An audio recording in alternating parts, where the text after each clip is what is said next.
Alright, I want y'all to see this. This right here is one of the positions where that's back in 2020 when TCS was trying to get me back over there. But they have some weird rule where if you ever worked there before, permanently, they won't let you contract again. It's some real funny style thing, and it's probably some of their bad hiring practices too. So I'm just giving you guys the notes. Okay, now this is 2021.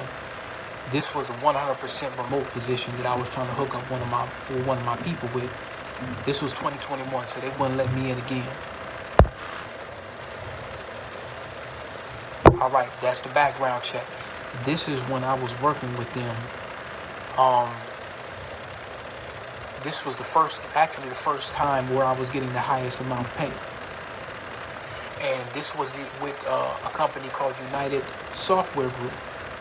This is the background check. We're talking about TCS again. This is the last segment of paperwork where I really get to show you guys what was really going on. United Software Group, they did me a solid. I had to come back and get some money on the back end from them because they were doing some of those shady practices alongside with TCS. But they went ahead and paid me, and I'll get into that in a moment. All right, now, initially, remember what I told you guys about job descriptions. A lot of times what they'll do is they'll just put a whole bunch of stuff on there. A lot of this stuff I never even touched at that particular position. I wasn't really dealing with the server and all that, but they were just, that's actually what you were supposed to be doing when you got there, but they kind of put you wherever.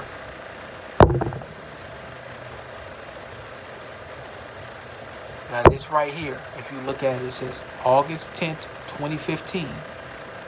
As you can see, United Software Group was the agency for TCS. They were the agency.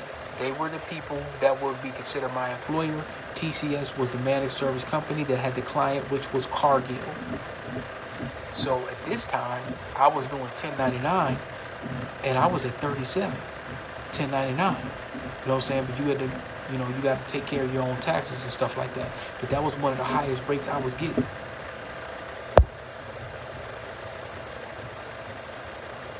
All right, more paperwork. 2015, August 10th, date of joining. You see my name right there. So I'm providing the paperwork. There's irrefutable proof. This is an opinion at all. People don't get to have an opinion about what I'm showing you right here. These are facts. You don't get an opinion. I know everybody should have an opinion. You don't get an opinion for this. All right, now check this out. This is where I was telling y'all that dude Deepak, some of those practices I was telling y'all on, I think it was You Destroyed Your Country, Don't Come Here and Destroy Mine, I think it was part 6 or 7. I was not lying when I told you what they were doing here. They said, we already lost. It was me and another dude. It was a guy named Ashok from, he was from Rockford, Illinois. And as you can see, this project manager is doing something illegal. We lost 2 weeks for some reasons. That ain't got nothing to do with us. We need to complete this project by end of September. If we could do 500 machines a week, we will be able to justify it.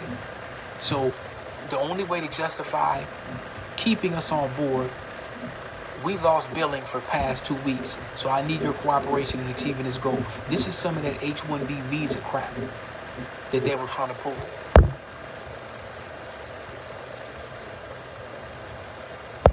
All right, Cargill, Infrastructure T&M1, critical, September 28th. This is a timesheet that I was trying to submit.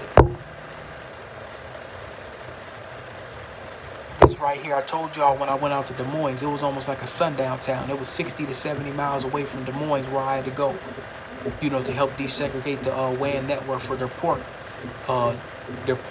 building. Or not their pork building, their pork business. So I'm showing you more paperwork. This is where I rented that car. This was a pretty good time in my life, man. Like I suffered a major loss, so this was a real good time in my life for the work I was doing, I'll say. Here we go. This is me trying to acquiesce to this illegal shit that they was doing. This is the dude that was doing it right there. So, I'm basically trying to, do a couple little extra hours at home. He's trying to pull the illegal scam H-1B visa move on a U.S. citizen. And let me show you how I bounce back in a minute.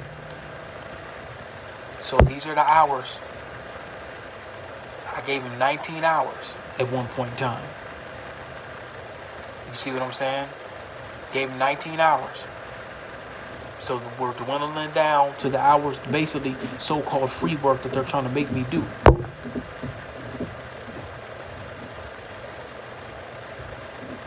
So I started asking about overtime policy. This is one of their screenshots. This is a screenshot of one of their timesheets. This is how they would justify it. So they were billing the client. They said they lost 2 weeks. They were billing the client, which was Cargill. But here's the thing. They were supposed to pay us for that extra time, and they didn't want to do overtime. The only reason why I kept that position is because it was a perfect position for me, and I knew that me being a U.S. citizen, I was going to be able to get that money on the back end, and I'm going to show you how. All right, this right here, you can't really see. I can't see it because I'm using this program, but this is one of the guys right here where he basically said, prioritize the pork work. I will get the work done for the others.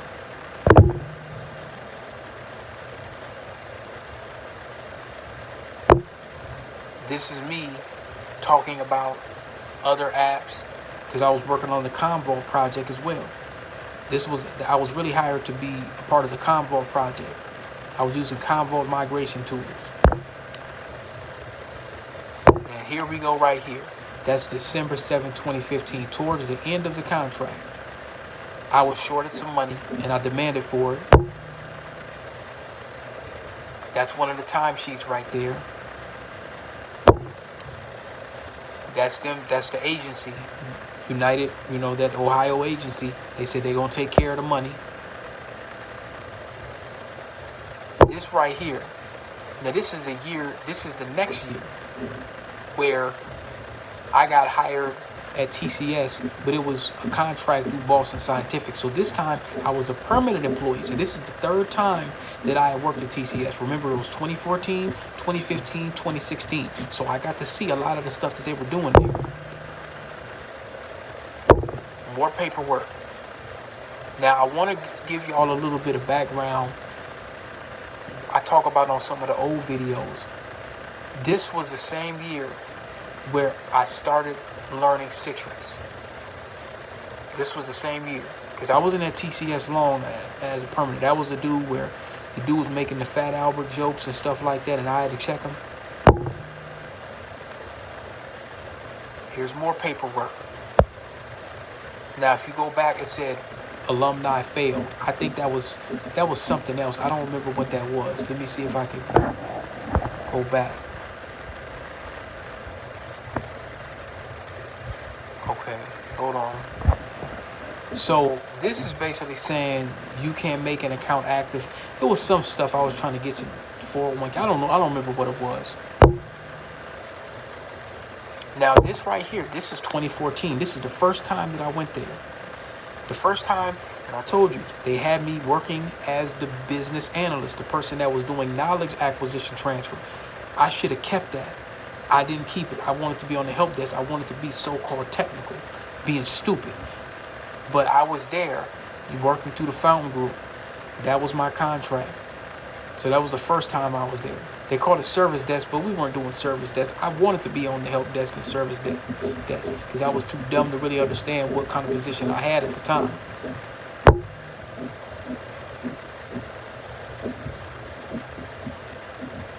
All right. Now that right there was my resume.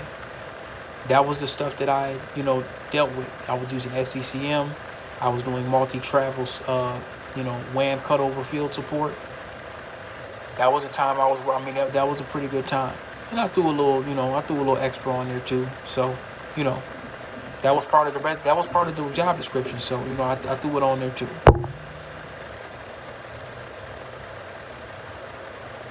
Now this is the nuts and bolts. Now I can't see everything, but basically I'm telling them This is my agency. I'm saying them free 80 hours y'all made me work in the beginning, y'all got to pay me that. I said, good morning. As you can see, I have this info for hours, 312 as of October 2nd from USG.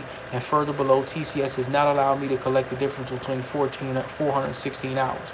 I need an update on when I will be compensated for those unpaid hours and any other hours I work beyond the 40-hour work week. As I stated before in our phone conversation, I was told from TCS that I must make up 80 hours, which Cargill did not pay for TCS for the training. So basically it was 2 weeks of training that Cargill didn't pay for, and they wanted to tell us as contractors, you got to work a free 80 hours. That's illegal as hell. So you can't really see it too much, but let me see if I can play it again.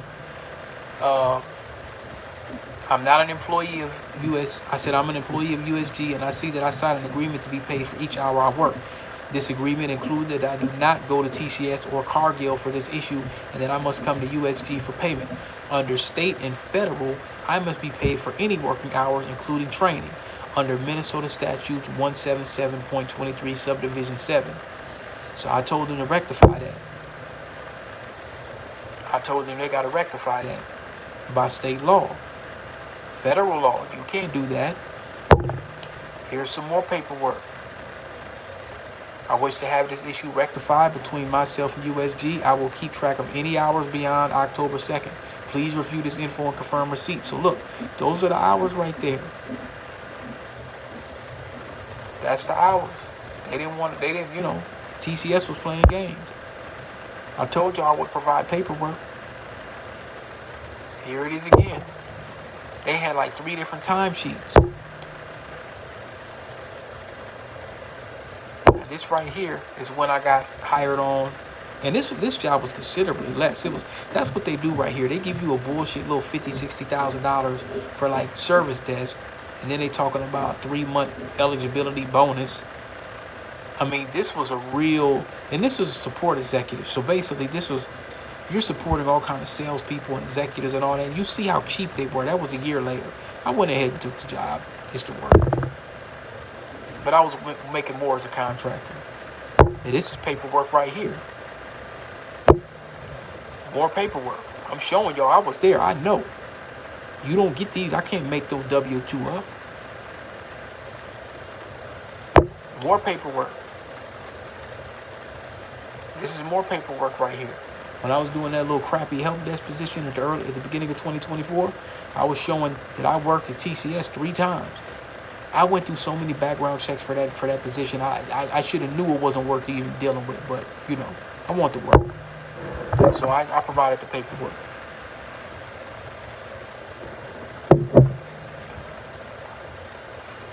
So that's it, y'all. Right there, along with those lawsuits that I showed you, is flat out paperwork. Paperwork proof.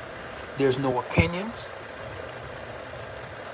It's not up for debate. It's not up for, it's up for analysis, but this is not up for debate.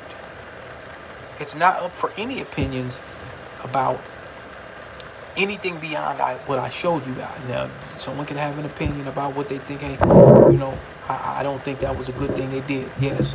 But far as what I showed you, there's no opinion that someone can make about, this wasn't real, or this was, no. I provided it very well. I was very thorough, and it's not about me trying to be smarter than anybody else and prove them wrong. I just want y'all to see, when I show you some of this stuff that this place be doing, these are the kind of things they was doing, and I'm going to do another review about that too. So you'll see in a minute.